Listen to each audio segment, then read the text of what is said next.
जय जोहार, नमस्कार। दैनिक छत्तीसगढ़ चैनल देख रहे हैं आप। छत्तीसगढ़ प्रदेश की आज की महत्वपूर्ण बड़ी खबरों को एक एक करके विस्तार से हम आपको बताने जा रहे हैं। इससे पहले अगर आप छत्तीसगढ़ प्रदेश के हैं, छत्तीसगढ़ के समाचार रोजाना देखना चाहते हैं तो इस वीडियो के नीचे लाल कलर का सब्सक्राइब बटन दिया है, उसको दबाकर चैनल को सब्सक्राइब करना है, घंटी को भी जरूर से इनेबल करना है। पहली बड़ी खबर, सरकार ने कलेक्टरों से 7 तारीख तक रिपोर्ट तलब की है।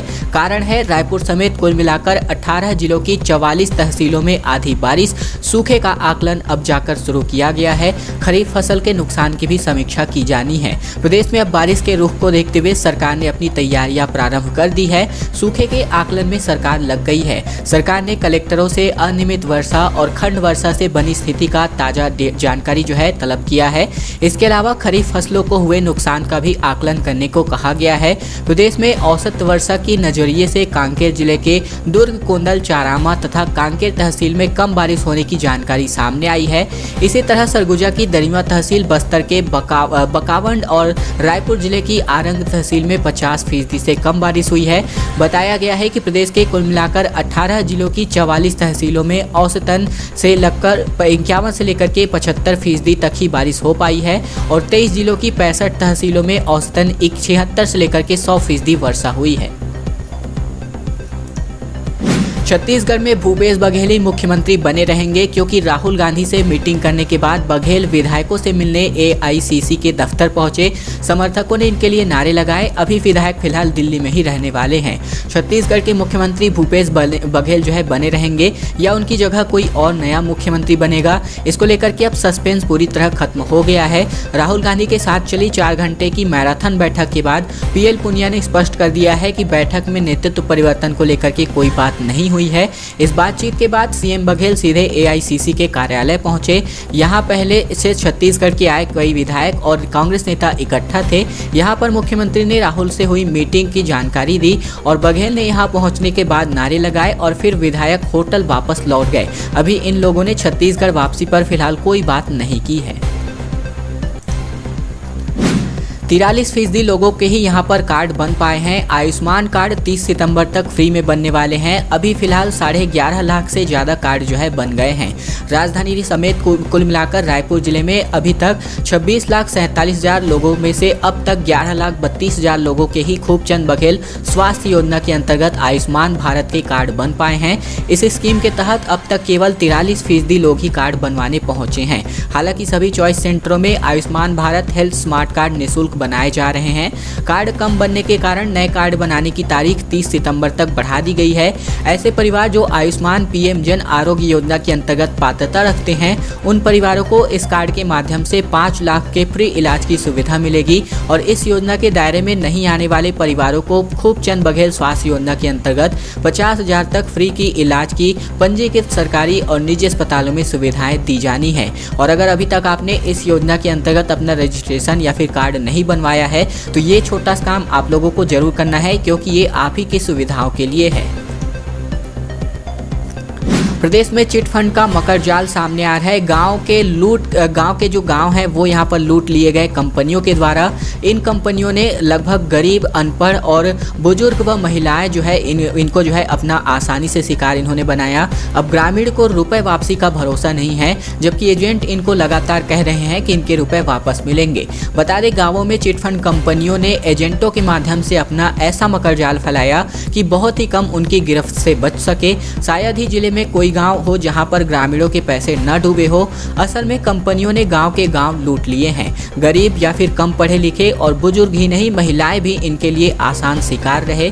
कलेक्ट्रेट में आवेदन जमा करने के बावजूद निवेशकों को इस बात पर भरोसा नहीं है कि उनकी रकम वापसी मिलेगी, लेकिन वही एजेंट अभी भी खुद को बचाने के लिए उन्हें रुपए की रकम वापसी को लेकर के लगातार बात बताते रहे हैं। हालांकि अब ग्रामीण को एजेंटों की बात पर कोई भरोसा नहीं रहा है, उनका विश्वास टूट चुका है। वैसे तो तकरीबन 12 साल पहले चिटफंड कंपनियों ने अलग अलग नामों से गांवों में पैर फंसाना शुरू किया था, लेकिन भीड़ बढ़ी असल में 2009 और 10 के दौरान, तब जाकर के यहां पर बड़ा घोटाला सामने आया। अब बात करते हैं हेल्थ शिविरों के आयोजन के बारे में। 30 हाट बाजारों में संचालित होगी हेल्थ क्लिनिक। पाटन में 9, निकुंभ में 10 व धमधा में 11 जगह को तय किया गया है। बता दें कि मुख्यमंत्री हाट बाजार क्लिनिक योजना के अंतर्गत 3 ब्लॉक क्षेत्रों के 30 बाजारों को चयनित किया गया है। इन बाजारों में उनके परंपरागत दिनों के अनुसार सरकारी अस्पतालों में पदस्थ डॉक्टर व पैरामेडिकल स्टाफ कैंप करके जाँच व इलाज करने वाले हैं। इस कैंप के लिए पाटन क्षेत्र से 9, निकुंभ से 10 और धमधा से 11 हाट बाजारों का चयन किया गया है। कैंप के दौरान सामान्य बीमारियों से पीड़ित मरीजों को मौके पर ही दवाइयां दे दी जानी है। जिनमें से किसी प्रकार की गंभीर परेशानी मिलेगी तो उन्हें नजदीकी स्वास्थ्य केंद्र बुलाकर जांच व इलाज किया जाएगा। फिलहाल आपको बता दें, बिल्कुल इसी जैसी योजना शहर में मुख्यमंत्री स्लम स्वास्थ्य योजना के नाम से चलाई जा रही है। इसमें मेडिकल मोबाइल यूनिट की जो टीम है शहर की मलिन बस्तियों में जाकर शिविर करती है और इनमें भी लोगों की मौके पर होने वाली जांच के साथ ही मुफ्त में दवाएं दी जाती है। फिलहाल मुख्यमंत्री हाट बाजार क्लिनिक योजना के अंतर्गत ग्रामीण क्षेत्रों में लोगों की चौखट तक बेहतर इलाज उपलब्ध कराए जाने को लेकर के ये कार्य योजना तैयार की गई है, जिसमें हेल्थ और चेकअप फ्री होता है, दवा भी यहाँ पर मुफ्त में मिलता है। छत्तीसगढ़ में एक और सियासी खेला जो है संभव हो सकता है। अजीत जोगी की जनता कांग्रेस छत्तीसगढ़ का कांग्रेस में हो सकता है विलय, क्योंकि सोनिया गांधी से मिलने के लिए डॉक्टर रेणु जोगी पहुंच गई हैं। कांग्रेस सरकार में मुख्यमंत्री पद के लिए मचे घमासान के बीच छत्तीसगढ़ की राजनीति में नया खेला शुरू हो गया है। दिवंगत पूर्व मुख्यमंत्री अजीत जोगी की पार्टी जनता कांग्रेस छत्तीसगढ़ के कांग्रेस में विलय की प्रक्रिया शुरू हो सकती है, क्योंकि इस मुद्दे पर बातचीत के लिए जनता कांग्रेस की अध्यक्ष डॉक्टर रेणु जोगी कांग्रेस अध्यक्ष सोनिया गांधी से मिलने उनके आवास दिल्ली पहुंची है और यह मुलाकात जो है हो चुकी है। पार्टी सूत्रों के मुताबिक बताएं तो डॉक्टर रेणु जोगी जो है गुरुवार शाम की उड़ान से दिल्ली पहुंची थी। यह वही विमान था जिसमें कांग्रेस के अधिकतर विधायक दिल्ली जा रहे थे। ऐसे में पार्टी पदाधिकारी ने बताया है कि इस संबंध में कई दिनों से चर्चाएं चल रही थी और हो सकता है आने वाले दिनों में कोई बेहद ही बड़ी खबर साबित हो। डेंगू का प्रकोप लगातार बढ़ता जा रहा है। मिली जानकारी के अनुसार 277 मरीज जो है अब तक केवल रायपुर में ही पाए जा चुके हैं। रोजाना 10 से 15 केसेस भी रिपोर्ट हो रहे हैं। वहीं डेंगू से 3 लोगों की मौत भी अब तक हो चुकी है। बारिश में भी नहीं रुकी पदयात्रा, कहा भोले भाले आदिवासियों को गुमराह कर धर्मांतरण करा रहे हैं विदेशी षड्यंत्रकारी।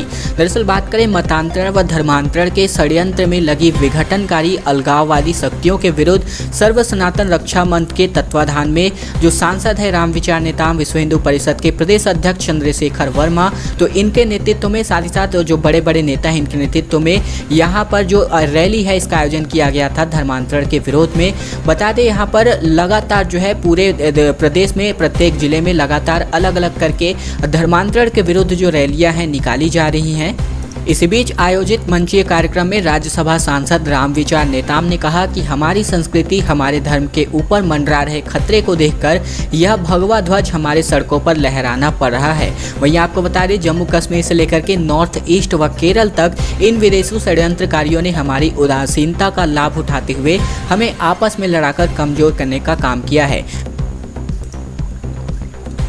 एक अच्छी खबर है, प्रोजेक्ट बनकर तैयार हो चुका है। प्रदेश के आंगनबाड़ी केंद्रों में जल्द ही रागी के लड्डू मिलने शुरू होने वाले हैं। रागी पौष्टिक गुणों से भरपूर होती है और इससे बने लड्डू बच्चों को कुपोषण मुक्त करने के लिए काफ़ी उपयोगी साबित हो सकती है, क्योंकि जल्द ही आंगनबाड़ी केंद्रों में रागी के लड्डू का वितरण शुरू किया जा रहा है। उक्त बातें कलेक्टर भीम सिंह ने कलेक्ट्रेट के सृजन सभा कक्ष में महिला एवं बाल विकास विभाग द्वारा कार्यशाला में कही है। आदिवासी विकास खंडों के आंगनबाड़ी केंद्रों में बच्चों के कुपोषण मुक्ति के लिए रागी लड्डू देने का प्रोजेक्ट तैयार किया गया है। इसके संबंध में यह 1 दिवसीय कार्यशाला आयोजित की गई थी, जिसमें महिला समूहों को रागी से लड्डू तैयार करने के बारे में प्रशिक्षण दिया जाना है, जिससे विशेष रूप से जो हमारे जो कुपोषित बच्चे हैं इनको जल्द से जल्द इसका लाभ मिल सके। दोस्तों अगली बड़ी खबर की ओर बढ़ते हैं उससे पहले हमारी एक छोटी सी प्रार्थना आप सभी से, वीडियो अगर आपको पसंद आ रहा तो इस वीडियो के नीचे लाइक बटन है जिसे दबा करके आपको इस वीडियो को लाइक कर देना है। लाल कलर के सब्सक्राइब बटन को दबा करके इस चैनल को आपको सब्सक्राइब कर लेना है।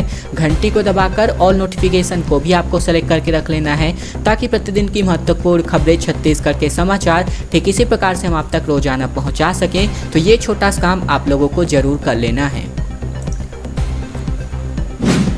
लघु वनोपजों के संग्रहण के मॉडल में राज्य बना है छत्तीसगढ़। मॉडल राज्य देश में सर्वाधिक 11 पुरस्कारों से सम्मानित किया गया है। बता दें, छत्तीसगढ़ लघु वनोपजों के संग्रहण, प्रसंस्करण तथा विपणन के क्षेत्र में एक मॉडल राज्य के रूप में तेजी से उभर रहा है। इस तारतम्य में भारत सरकार ने छत्तीसगढ़ राज्य लघु वनोपज संघ द्वारा किए जा रहे कार्यों के लिए 9 विभिन्न उपवर्गों तथा अन्य कार्यों के लिए 2 उपवर्गों सहित कुल मिलाकर 11 पुरस्कारों से छत्तीसगढ़ को विगत 6 अगस्त को वर्चुअली रूप से पुरस्कृत किया था। केंद्रीय जनजाति कार्य मंत्री अर्जुन मुंडा द्वारा छत्तीसगढ़ प्रवास के दौरान मंत्रालय महानदी भवन स्थित समिति कक्ष में आयोजित कार्यक्रम में आदिम जाति कल्याण, सहकारिता तथा स्कूल शिक्षा मंत्री प्रेमसाय सिंह टेकाम को उक्त पुरस्कार के तहत ट्रॉफी और प्रशस्ति पत्र प्रदान किए जा चुके हैं। तस्वीरें आपको विचलित कर सकती हैं, इसलिए इसको छिपाया जा रहा है क्योंकि मध्य प्रदेश बॉर्डर यानी कि छत्तीसगढ़ में बता दें, कोरिया से लगे अनूपपुर में लगभग 4 साल के बच्चे सहित दादा दादी को पटक करके मार डाला गया। इन हाथियों के द्वारा पटाखा फोड़ने से भड़के थे, जबकि कई मकान भी इन हाथियों ने तोड़ दिए। छत्तीसगढ़ के कोरिया जिले के से सटी मध्य प्रदेश बॉर्डर के गाँव में हाथियों ने गुरुवार देर रात एक ही परिवार के 3 लोगों की जान ले ली, कई मकान क्षतिग्रस्त कर दिए और मरने वालों में 9 साल का बच्चा और उसके दादा दादी शामिल है। हाथियों को खदेड़ने के लिए ग्रामीण पटाखे फोड़ रहे थे, इससे हाथी भड़क गए और ग्रामीणों में दहशत है। सूचना मिलने पर वन विभाग की टीम मौके पर पहुंच गई है। हालांकि अभी फिलहाल कोई यहां पर नुकसान नहीं बताया जा रहा है। इसके बाद से राहत की बात फिलहाल यही है और घरों को इन हाथियों के द्वारा तोड़ा गया, जिसके बाद इनके परिवार के एक ही परिवार के 3 लोगों को इन हाथियों ने कुचल दिया। बाकी लोगों ने अपनी जान भाग करके बचा ली। लगातार महामारी काल में खतरा बढ़ गया है, इसलिए अब लगातार सर्वे भी किया जा रहा है। हर दूसरा व्यक्ति टीबी से संक्रमित बताया जा रहा है। फिलहाल भिलाई से खबर है, 2 साल पहले तक हर 4 सैंपल में एक मरीज मिलता था, लेकिन अब यहां पर कोरोना काल के बीते 2 सालों में टीबी रोग जिले में तेजी से पांव पसार रहे हैं। पहली लहर से पहले यहां टीबी की जाँच में हर 4था सैंपल संक्रमित मिल रहा था, अब हर दूसरा संक्रमित मिल रहा है। बीते 2 सालों में टीबी संक्रमण दर 36% से लेकर के बढ़कर 56% तक पहुँच गई है। बीते 5 सालों का सैंपल और मिले पॉजिटिव प्रतिशत का वर्षवार मूल्यांकन करने पर इसका खुलासा पाया गया है। फिलहाल जो खबर आ रही है वो यहाँ पर भिलाई से आ रही है और जिले में संक्रमण की दर बढ़कर 56% हो गई है। वर्ष 2020-21 में सर्वे के हिसाब से 36% संक्रमित मिले थे, जबकि इस बार इससे 20% तक ज़्यादा संक्रमण बढ़ा है। एक से दूसरे सैंपल में ये जो संक्रमण है ये भी फैल सकता है। फिलहाल लेखक अनुराग शर्मा के अनुसार ये जो खबर है भिलाई से प्रकाशित हुई है। राज्यसभा सांसद सरोज पांडे ने ट्वीट किया है, कहा छत्तीसगढ़ में प्रचंड बहुमत से कांग्रेस की सरकार बनाई गई, लेकिन सत्ता सुख के लिए घर के झगड़े सुलझा रहे हैं। बता दें, छत्तीसगढ़ में कई दिनों से चल रहे सत्ता संग्राम के बीच बयानबाजी का भी दौर लगातार जारी है। कांग्रेस और भाजपा के नेताओं के बीच जारी जुबानी जंग में अब राज्यसभा सांसद सरोज पांडे भी शामिल हो गई हैं। उन्होंने जो है ट्वीट करके कांग्रेस पर हमला बोला है। सांसद सरोज पांडे ने कहा कि छत्तीसगढ़ में प्रचंड बहुमत देकर कांग्रेस की सरकार को प्रदेश की सेवा करने का मौका दिया, लेकिन एक बार फिर से स्पष्ट हो गया है कि कांग्रेस की सत्ता सुख भोगने का साधन है, जन सेवा का माध्यम नहीं है। 2 महीने से भी सभी विकास कार्य ठप कर सरकार घर के झगड़े सुलझा रही है। यह जनादेश का अपमान है। फिलहाल ये सभी बातें इन्होंने कही हुई हैं। फिलहाल अभी आप जो यहाँ पर PDF देख रहे हैं, जो अपील की गई है, जहाँ पर आप पूरी तरीके से देख सकते हैं, संयुक्त संचालक राष्ट्रीय स्वास्थ्य मिशन के द्वारा यहाँ पर अपील की गई है। NHM के तहत मध्य प्रदेश छत्तीसगढ़ में 6575 पदों पर जो भर्ती की खबर फैलाई जा रही है सोशल मीडिया पर इन दिनों, वो झूठी है, क्योंकि इस अपील के माध्यम से ये जहाँ पर साबित करना चाहती है NHM के द्वारा, यानी कि राष्ट्रीय स्वास्थ्य मिशन के द्वारा। बता दें, सोशल मीडिया व अन्य माध्यमों में प्रसारित राष्ट्रीय ग्रामीण स्वास्थ्य मिशन के अंतर्गत मध्य प्रदेश व छत्तीसगढ़ के प्रत्येक जिले की प्रत्येक ग्राम सभा में 6575 पदों की भर्ती संबंधित विज्ञापन का राष्ट्रीय स्वास्थ्य मिशन छत्तीसगढ़ ने खंडन किया है। मिशन के अधिकारियों ने यहां पर बताया है कि भर्ती के लिए इस तरह का कोई विज्ञापन जारी नहीं किया गया है। यह विज्ञापन पूर्णतः निराधार है और अगर आप इसके बातों में आते हैं तो ये बिल्कुल पूरी तरीके से फेक है, क्योंकि इसको एडिट करके झूठी खबर सोशल मीडिया में फैलाई जा रही है। अब बात करते हैं हैदराबाद से लौटे एक डॉक्टर समेत प्रदेश में कुल मिलाकर बीते 24 घंटे में 47 नए मरीज पाए गए हैं। बता दें कोरोना के संक्रमण की बात करें तो जिनमें रायपुर के 4 केसेस शामिल है। कुल मिलाकर के प्रदेश में कोरोना से मौत शून्य हुई है। बता दें राजधानी में हैदराबाद से लौटकर आने वाले एक डॉक्टर भी संक्रमित पाए गए हैं। वहीं उन्हें कुछ दिनों से सर्दी खांसी बुखार जैसे लक्षण पाए गए थे, जिसके बाद से इनकी रिपोर्ट पॉजिटिव आ गई है। वहीं बीते 24 घंटे में 47 नए कोरोना संक्रमित मरीज मिले हैं। वहीं यही नहीं, बीते 3 दिन में अमलीडीह में एक ही परिवार के 8 लोग अलग अलग दिनों में जांच करवाने पर संक्रमित पाए गए हैं। खैर दोस्तों, आज की खबरों का सिलसिला बस यही तक का था। वीडियो अगर आपको पसंद आया होगा तो इस वीडियो के नीचे लाइक बटन है, जिसको दबा करके इस वीडियो को लाइक करना है। आपको लाल कलर का नीचे सब्सक्राइब बटन भी दिया, उसको दबा करके इस चैनल को आपको सब्सक्राइब कर लेना है। साथ ही साथ घंटी को दबाकर ऑल नोटिफिकेशन को भी आपको सेलेक्ट करके रख लेना है, ताकि प्रतिदिन की महत्वपूर्ण खबरें, छत्तीसगढ़ के समाचार ठीक इसी प्रकार से आप तक रोजाना पहुंच सके।